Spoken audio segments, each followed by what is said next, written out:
আজ আমি কথা বলবো হতাশা থেকে বের হওয়ার শ্রেষ্ঠ 3টা উপায় নিয়ে।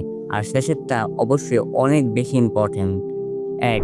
সালাত ও ধৈর্যের মাধ্যমে আল্লাহ তাআলার সাহায্য প্রার্থনা করা। রাসূলুল্লাহ সাল্লাল্লাহু আলাইহি সাল্লামের জীবনের যে কোনো কঠিন পরিস্থিতি তার প্রথম কাজই ছিল ধৈর্য ধরা এবং সালাতের মাধ্যমে আল্লাহর সাহায্য প্রার্থনা করা। নাম্বার 2. কোরআন ও আল্লাহর জিকিরের মাধ্যমে আল্লাহর সাহায্য চাওয়া। হতাশার মধ্যে সবচেয়ে বড় ওষুধ হলো আল্লাহর স্মরণ। আমাদের হৃদয়ে প্রশান্তি আসে আল্লাহর পক্ষ থেকে, আর প্রশান্তি আল্লাহর কাছেই আছে। আর আল্লাহ সম্পর্কে বলেন, আলা বিযিকরিল্লাহি তাতমাইন্নুল কুলুব। তোমরা জেনে রাখো, কেবল আল্লাহর জিকিরই হৃদয়কে প্রশান্ত করতে পারে।